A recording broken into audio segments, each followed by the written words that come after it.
Considering the security nature of any particular application, we are supposed to put some sort of security guidelines so that we could maintain the right kind of security in our environment. Especially if we are going to talk about the IoT environment, we are supposed to be more careful because the underlying devices are resource constrained in nature. Similarly, if we are talking about a full-fledged architecture, for example, the IoT network, then the edge devices, then some cloud devices, and the sort of third-party APIs governing the whole communication, etc. So if you have this sort of full-fledged architecture, then also security is a major challenge because at every layer, security challenges might be there. So in this particular video, we are going to discuss that is security in IoT environment really important? And if it is, then what are the respective sort of solutions that we can put forward? So let's start. Hey there, my name is Rohit Kumar, and today we are going to discuss the right kind of IoT solution. And obviously, we are not going to guarantee that this solution is going to work or you are able to put this particular kind of solution forward in every sort of environment. But yes, at least you can minimize the kind of adversary attacks those are probable inside your network, or those might be presented towards or against your network in future. So if you have this sort of architecture, so as on the very left side, you can see that there is a things network, means there are multiple kind of things. Those are small kind of devices, might be having the internet connectivity or not having internet connectivity. So if you have this sort of environment, then security management, the development of API libraries and the SDK, those are the related things. Additionally, these sort of environment are supposed to put forward the data to some network which is working like a gateway. Because if you have some sort of very minimal kind of powered devices, because the resource constrained nature of IoT devices don't allow them to implement the powerful kind of features like the gateway features or the bridge sort of features. So that's why you are supposed to use some sort of gateway or the bridge devices just to have a kind of connectivity towards the third party APIs, which are going to forward your data onto the cloud or the fog devices. So the very minimal sort of very low power devices at Things network means the IoT network.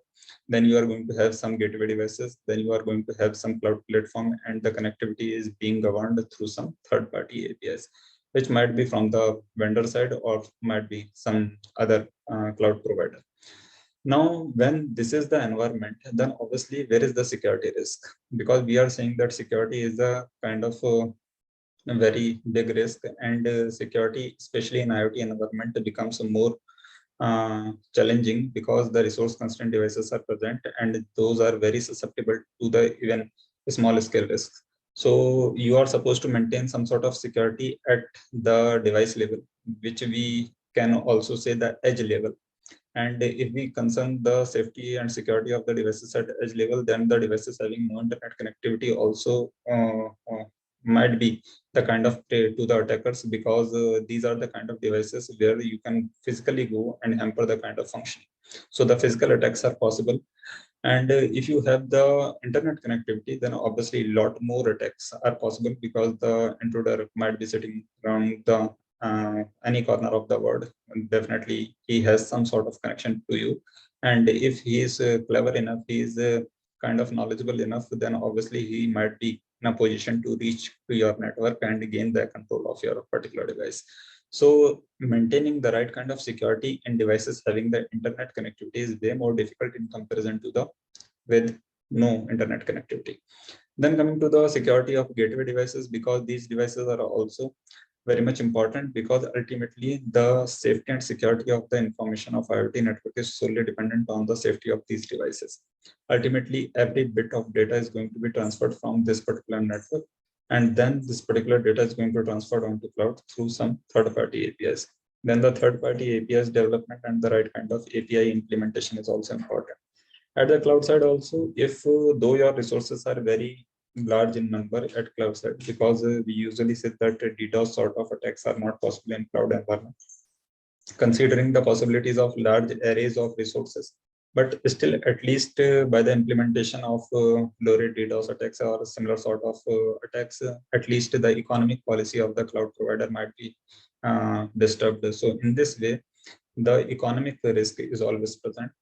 Now coming to the security solution, so we can say that there is a possibility, or at least there is a probability of the design of the end-to-end security solution, so that you can go for. And if you try to define an end-to-end security policy, so as we do know that at every device we do have some sort of protocol stack. So you need to put a security solution with respect to each layer of that stack. So if we consider this particular stack, so there is a business layer, application layer, control layer, management, and then data layer where you have some sort of basic analytics also. And then the communication or the physical connectivity layer. So you are supposed to put some sort of APIs or the development tools related security at each of these layers. That's why we can say the security layer is a vertical layer. And that's why it is supposed to work at each of the layers of any protocol stack.